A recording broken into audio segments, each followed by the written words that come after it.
I think you actually just hit on something really key there. Actually take charge of your life, not being at the mercy of your clients.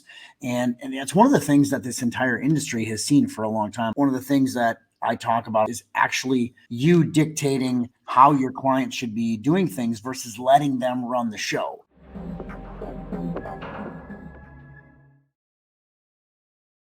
What's up, everybody? Welcome back to another episode of Building a Profitable MSP. I am your host, Chris Weiser, here with a really cool guest today, a fellow Wisconsinite, Packer fan, Patrick Hoerter. What's up, buddy?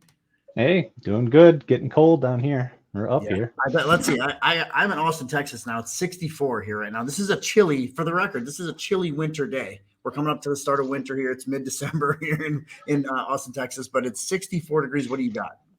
Low 30s. Upper. That's a pretty nice day. That's actually a pretty nice day for out there. It actually was. I was standing in line for Santa Claus with the kids outside yesterday complaining it was cold, and somebody said, it's above freezing. Come on. Yeah, actually, I look at my parents' next 10 days. It looks pretty nice, so that's not too bad. Yeah. Anyway, so we did not know each other prior to you being a seven-figure MSP client. Even though I was in Wisconsin, I'm from Wisconsin, it's cool for me to actually have a fellow Wisconsinite on the podcast with me. But I want to talk a little bit about your journey, where you guys are at now, where you came from, any great, I know you got a couple tips that we want to talk about to give some of our listeners. And I think one of the things I will tell you I noticed about your company, Your Network Security, I asked you in the green room, when did you how what was it before? And you're like, well, actually, it's always been that. So you're like a little bit of a trendsetter. I like to see that. So ahead of the curve, when did you register Your Network Security? Back in early 2012. Man, so yeah, you were way ahead of the curve. That's 10 plus years ago. We're December 23 right now for you guys listening and watching. How did you get the idea to do that? Because back in the day, that kind of security wasn't necessarily the thing. Were you going to try and be an MSSP, or where was your head? Well, if I were to go back to my first interest, and I can't say that I started my IT career knowing that's what I wanted to do. I was a video game addict, so I never really thought very far into the future. But what did you play? What did you play back then when you say you're a video game addict? Were you like a Halo guy or a guy, or what did you play? Going back further, this is Quake, mid-90s. So that was old school PC games. Yep. Windows 95, 98. Okay. Yeah, I'm with you, man. I'm with you. I had Doom and Quake and all that stuff. It was a good time. Oh, yeah. Yeah, good times. I was a Half-Life guy. So I had a Half-Life server. Nice. And I was always pinging like 4 milliseconds, and I would just destroy everybody because I was sitting on the LAN with the server. It was pretty cool. It was good time. Counter-Strike. Yep. Good times back then. Okay, so you were a little bit ahead of the curve. Where do you sit now? Tell me about your MSP, etc. Central Wisconsin. What else we got? Yeah. So I guess I not knowing what I wanted to do, I just found a startup internet service company back in the late 80s or late 90s rather, and they were all drunk at the fair. And I said, "Hey, you guys need some technical support?" And they said, "Sure." So they paid me cash under the table for a little while, made it legitimate, and I never used a certification the way I went and obtained them, or a college education, even though I went and got it just for my own confidence sake. At all from then till this day. Mm-hmm. But I always had an interest in IT security. I used to listen to like Paul.com Security Weekly podcast a long time ago. And that was just a big passion of mine. And a previous service provider I used to work for, I always said, this is what I want to do. I wanted to start a company that focuses on IT security. So ultimately, that's what I ended up doing in 2012. I was at that time I took a 2-year stint where I worked in the enterprise space and in the insurance company, in the insurance industry, and wanted to see how deep I could get with my knowledge in a specific area instead of being a jack of all trades. And then launched my own company, turn that enterprise into a client for a short term to kind of launch everything. Yeah. But then I really very quickly realized how hard it is to sell, or at that time, how hard it was to sell security. Well, nobody really cared back then because it was just more like physical access, doors, windows, Yes. building access, right? That's maybe some cameras, but not a whole lot of actual internet security was there. I mean, I used to have firewall and antivirus and anti-spam, but that was about it. Right. And I guess, I had the wherewithal at that moment in time to say, well, the differentiator would be making sure I have a good backup, getting rid of the old tape systems, and still making sure that there's some sort of an air gap between their live data and their backups. And that way, the only thing we were worried about is if someone got ransomware, you would be able to get their stuff back without paying the ransom. It was very basic. So I said, I can do that, and I could at least sell day-to-day IT support and services through. I always was a managed service provider from day one. I didn't start out with break fix. Yeah. Cool. So let's kind of pivot a little bit to your 7-figure MSP journey. You've been how long you been in our elite program? 3 months?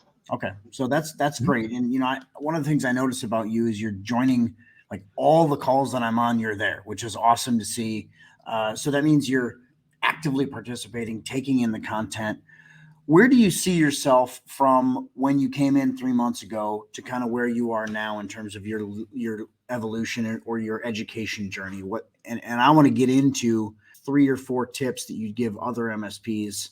Actually, how big are you as a company in terms of people or staff or anything you want to give? Yeah, right now it's just me. I had an employee just prior to the pandemic, but the timing of that didn't end up working out very well.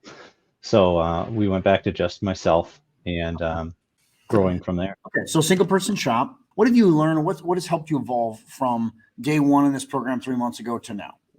Yeah. So over time, you lose confidence when you're on an island by yourself. And I was facing. I have my largest customer didn't really have any interest in having IT anything. It was a go to the Best Buy and buy a boxed product off the shelf type of. And probably use like Geek Squad and that kind of stuff to set it all up, right? The typical small business or even solopreneur shop that wants to just go do it that way, right? Okay. Yeah. So I was facing the very real possibility that they would quit right about now for IT service and just say it's just not worth it, even though they were paying, per seat was pathetic. So shouldn't have really been too much of a worry, but every dollar is important when you're not running with huge margins. And I decided when I was introduced to 7-figure, I thought, well, I can just let this happen and have absolutely no new skill set, nothing to really guarantee or give me any confidence that I can turn that loss around, or I could just leap in with both feet and hopefully gain some knowledge to be prepared for when this probably happens and actually take charge of my life for once. Yeah. Well, I think you actually just hit on something really key there. Actually take charge of your life, not being at the mercy of your clients. And it's one of the things that this entire industry has seen for a long time. I know you're on our weekly calls with me specifically. I know you're on a couple others as well. But one of the things that I talk about on those calls is actually you dictating how your client should be doing things versus letting them run the show. And I think it is such an important thing for today's world.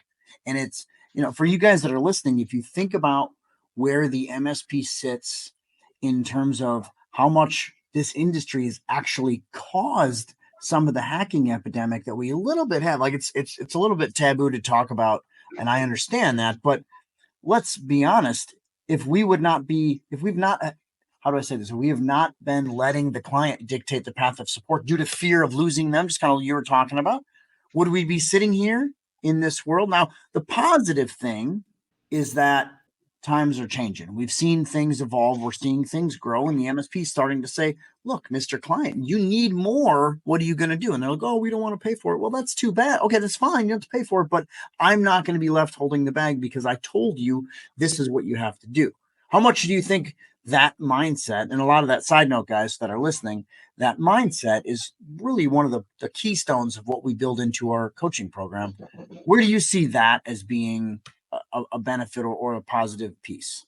It's huge. I mean, one of the things I had to admit in some of those classes, it was it was neat to hear that I wasn't alone in my decision making. But I think even though we don't admit it out loud, we know it, that there's huge risks that we're sitting on with our client base when we don't really push or control that conversation. And what we do, and I did this a lot, is you realize I'm not sleeping well at night because I know in the back of my mind there's this new threat out there and all my customers are vulnerable to it. So I'm going to go get this tool, find the cheapest way of acquiring this tool that mitigates this risk. And I'm not going to approach my customers and ask them to pay for it. I'm just going to take the hit, and my profit is going to be my better sleep at night.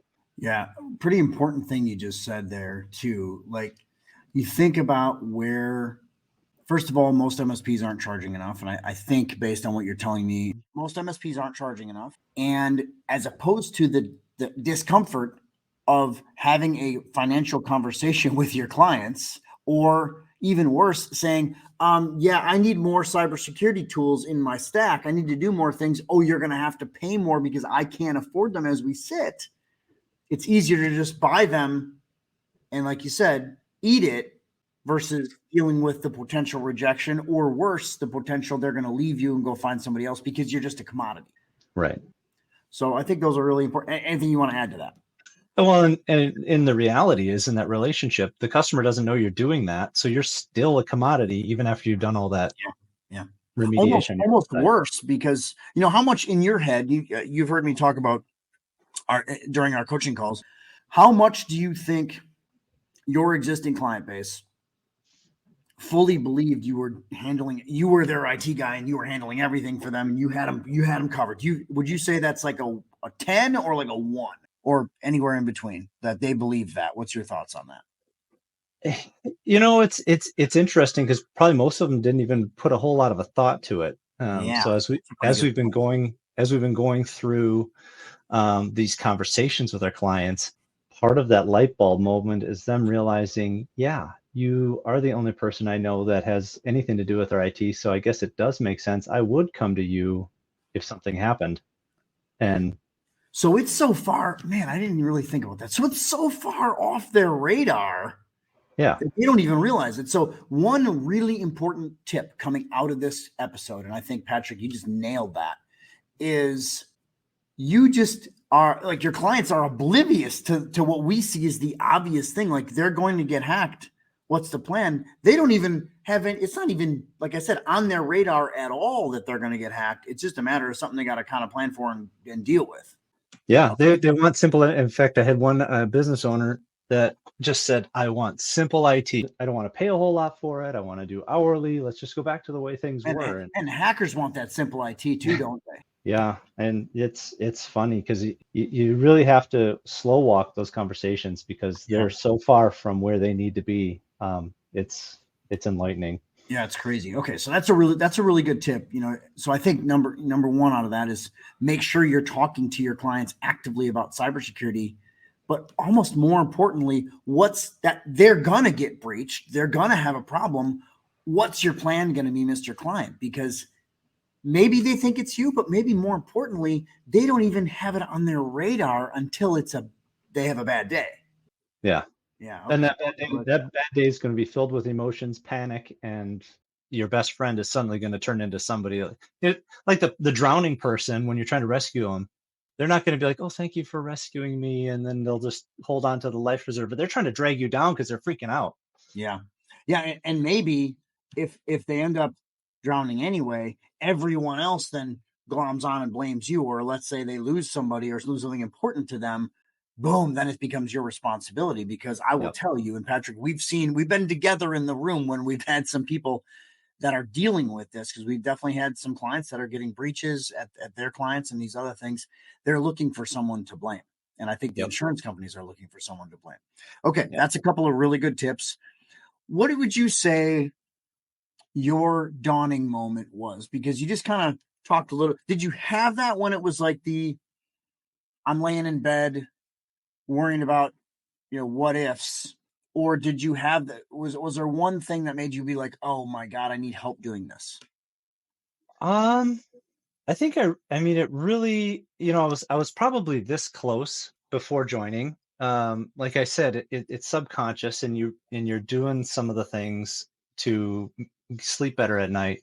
So it was really the first day just on the onboarding with you, where you talked about risk that we're sitting on. What happens when a customer goes through a breach event, and that relationship instantly changes from, this is the computer guy who I didn't think was Yeah. anything more talented than my nephew who fixes computers while he's going to college, to, you should have known all this stuff. You should have protected us from this situation. And I could easily see that pathway in all of my customers' mindsets, and the way you illustrated it made it so obvious. And I'm like, it just was kind of a freak out moment for me Yeah. to Okay. realize what I'm sitting on.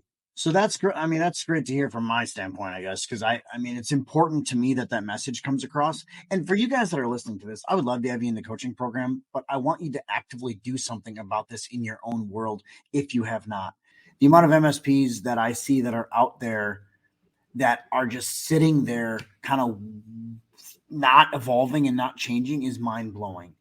And I think it's so critical that you actively work on this. And you don't have to have a dawning moment with me, but you better do something to evolve and change, because you better have good agreements.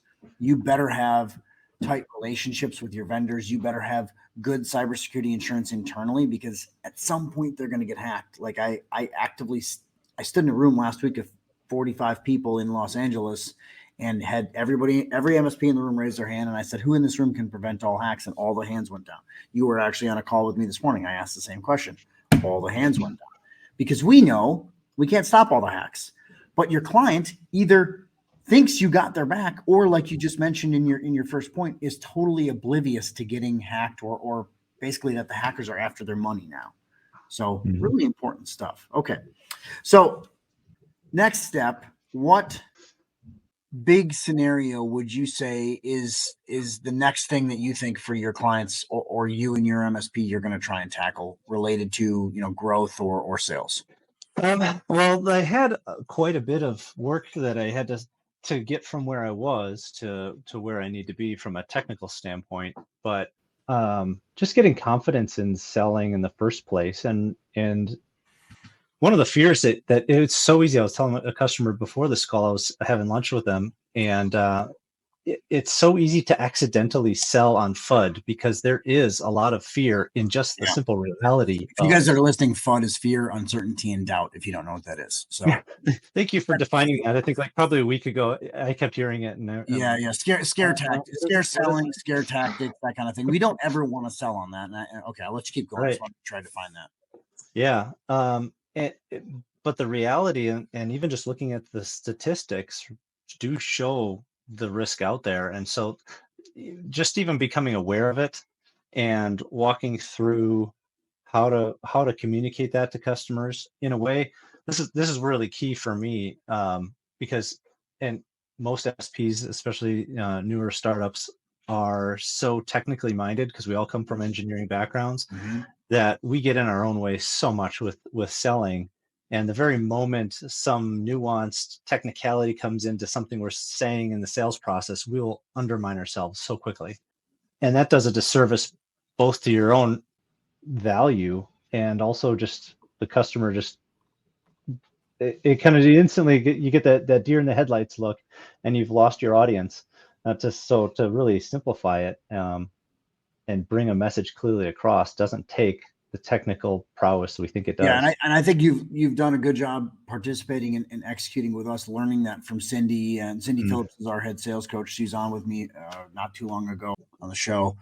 So I think a couple things that I'm hearing from you on that is, number one, don't sell on FUD. I think that fear, uncertainty, and doubt, don't sell, scare tactics. Be very honest with your prospect. Be very honest with your client. You are going to get hacked. Here's what we have to do. And so much of this, guys, is establishing a pattern of behavior. We cared about your cybersecurity. We cared about your well-being. Here's what we did. Here's what we did. Here's what we did. Here's what we did. Because we can't stop the hacks. So we have to show that you as an MSP were not negligent. Yep. Next thing I think I heard there is making sure you keep your solution simple and not overly techie and commoditized. And I think that's really important, right? Any explanation on that, or further thoughts on that? there's so many tools to choose from. I guess it is easy to get caught up in that detail, and you're not providing the tools. I like the illustration of we're a broker to our customers. Even if you have an IT team, it's a lot of work to pick out and test out each vendor for different type of security solutions and stuff. There's a ton of value in being that one that does that for your customers, whether it's just a small business with no IT team or a medium-sized business with an IT team.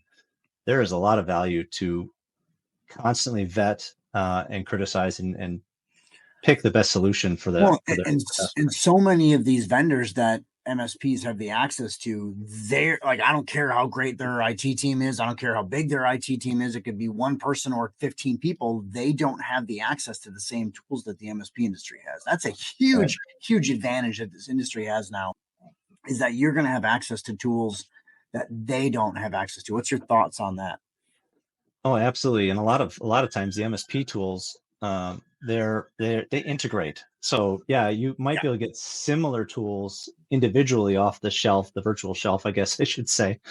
But understanding how that they interplay with one another that's a science almost. Yeah. One other thing that I will tell you is it's pretty apparent to me that the MSP is moving away from the technical person. Not saying that and I'm going to be very clear about this. That doesn't mean that you're not a service focused company and service isn't important, but you actually having the guys with the certs, you actually doing all the work on the tickets and not having a partner do a majority of that work. I think those days are getting numbered, which is a really, really good thing for the MSP, because you move more into the profitable broker side of things versus being the one that has to employ all the experts. 'Cause it's hard to find good teams. It's much less hard, much less hard to find good MSP partners to work with and let them worry about doing all the grunt work. What's your thoughts on that? Yeah, I would agree that, as I go back to getting to the size of looking for employees and things, there's more options available when you're looking at people with good communication skills and a good work ethic. Yeah. The technical stuff could be trained up to the level that we need for them to do their job right. Yep, But absolutely, absolutely. So, okay, I'm gonna pivot back to the sales stuff. You had a couple things that you said related to having, and you mentioned this multiple times, having a sales process and having structure around sales. What did that look like for you coming into our coaching program? I don't know this answer, so I'm asking you totally green from my standpoint. Did you have a sales process, or what was it, and what does it look like now? let's see, my sales process, it was kind of like this. It was that, and for you guys listening to audio, Patrick is currently praying. Yeah, that's pretty much it. I've been in a number of groups throughout the last 11 years. Some that focus on marketing, some that focus on operations.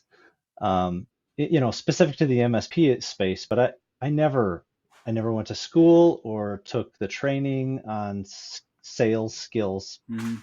specifically. So that was seriously lacking. So even if I got a lead in, it was just a prayer to So whether or not I would let me ask you get this, them. and this is a real question.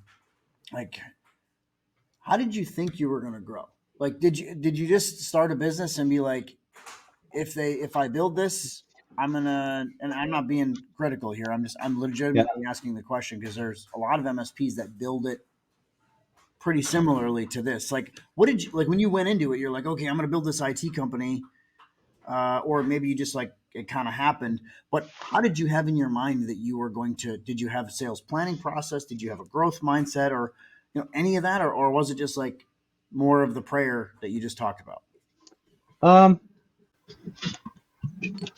take a drink of Nice water. swig of vodka Big, on that one. I think that was big, vodka. big swig because I mean, boy, you might need an extra half an hour on this because for my story on how that plays out, I wanted to be a multi-million dollar MSP when I first started. I pictured doing that, like building an asset, sales, and riding off into the sunset at some point, and that would be my retirement fund. I would control that. But the second year in business, starting out our business, we were trying to adopt our nephew, who had just been born when I was at the enterprise space, starting my company. We wiped out all of our savings in this adoption process. It was an absolute disaster. Was That it nephew, was it successful though? Did you end up it, adopting him? it was, Okay. but it started a journey that I would have never expected. Okay. I'd like to It hear that. Yeah, it's cool. We knew my wife is she's like Dr. Mom, and we knew that we would have an opportunity to adopt him before he was born. Despite all that proactivity, it took 11 months because of interstate politics to get him into our home.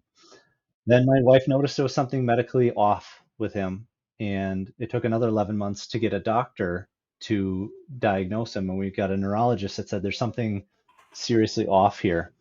Did a genetic test, found out he had a life-shortening rare disease. It was like he was the 400th diagnosed with this rare, not very fancy named disease.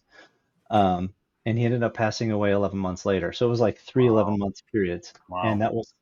I was in my second year of business when that happened. Um, so there was a lot of medical stuff. I was running the full-time job of trying to grow the business, handle the medical side. Well, plus hits you across the face, basically. It's like a 2x4 across the face, right? Exactly, yeah. And then in this weird stubborn fit of stubbornness with Make-A-Wish Foundation, because of the time of year he died, Wisconsin ground is frozen. Mm-hmm. Um, we couldn't. We asked. It was a playground related thing in our yard, which we asked to do, and they said, well, we. I said, well, take that wish since we don't need it for us anymore. Put it at the playground across the street, and just put in a wheelchair accessible feature over there. And that's not in their wheelhouse in terms of it's meant Yeah. for the family. So I said, Yeah. well, fine, I'll do it. They can't transfer wishes, right? Right. So I said, I'll do it. I'll design my own playground and I'll build it and fundraise for it. And I spent the next 6 years um, designing, testing with my kids from Minnesota to Milwaukee. Um, Probably drove by you a couple times back then, Yeah. but testing out playgrounds. We ended up designing a $2.5 million wheelchair accessible playground called JoJo's Wow. Jungle. Well, And that's a hell of a mission, though. so, Wow. Okay. but I didn't know any of this going into that. That's crazy. in that process, I re-envisioned what I wanted for the business Mm-hmm. to something just smaller, just almost a little more than a hobby job, something that would sustain our family, but not something so complicated that, I had to deal with staff and all the other Yeah. things. So that was where my mindset was coming through the pandemic period, and everything there. But I also realized that I was losing confidence over time in pricing things properly, and it was it was not going to last if I didn't make a serious change. And that's what ultimately ended up leading me in this direction with you guys, because it it things change so quickly in this industry. And if you're kind of by yourself, you're not catching it as fast as you need to. Well, and you think about what it was from, let's say, 2010 through 2020. It didn't change a lot up until Right. COVID, right? It was pretty static. Hmm. I think about 2010 to 2015. I sold my MSP mid 2015. My stack didn't change much. It was pretty much the same stuff. Didn't evolve. Well, now we're seeing stack changes monthly at the Yeah. minimum. Oh If yeah. not very more often than that. There's new vendors coming out of everywhere because there's so much security stuff going on, and I think it's really critical. And this is where seven figure MSP came from. It's really critical that we actually have a sales process, excuse me, that follows along with growth and evolution and having enough profit margin. And I think Hmm. that's some of our messaging is making sure that you have our goal is an 80% gross profit margin across the board for all of your products. And I think it's a really important piece. Yep. Okay. Got a couple more minutes left here. Any more what's like one final big tip that you could give the MSP that's sitting on the fence without a sales, and I don't want this to be a seven figure MSP thing, so leave that alone. But what's one tip that you can give to somebody that's sitting out there listening, saying, I need to grow, or I need to evolve, or I don't know what to do, or maybe they were in a similar spot like you. I need to do something. What's your thoughts? You need to be open to the possibility, not that possibility. You need to be open to the reality that it doesn't matter where you are. The same thing is needed. You need to have a profitable business to deliver to your customers. And it doesn't matter if you're in metropolis or if you're in farmland. I happen to pretty much be in farmland here. Um, Everybody needs security, IT security, and you're the one that's going to deliver it. And you can't just put let the I don't know, let the bias or the head trash to convince you that this isn't for you or this isn't going to work in your area, because it does. The threats are the same. This is a global economy. I mean, everybody is equal opportunity victims. Yeah. Yeah, and And it's funny because it's I have people all the time, MSP owners tell me all the time, well, I'm in Australia, I'm in the UK, I'm in Canada, I'm in the United States. Uh, my clients are not attack potentials, or they're not at risk, or they're not, they think they're not at risk. They're all going to get hit, guys. And the money spends the same. May not be a lot, but 100 grand is a lot to a hacker. It's a real lot to a small business owner. right. Okay. Well, really great discussion today, sir. I think I I had no idea about your mission with your playground. That's awesome to hear. Congratulations on that. Sorry about Thanks. that was your nephew, you said. Is that right? Yeah. Yeah. Sorry about your nephew. That's a tough deal, but it sounds like you made some lemonade out of lemons on it for sure. And really pleasure to have you on here. Really excited about the Packers season this year. We got some good stuff going on with the Packers, but great time talking, Patrick Hoerter, and we'll talk to you soon. Okay, guys. All right. Thanks, Thanks. Chris. Yes, sir. We'll see you soon. Bye.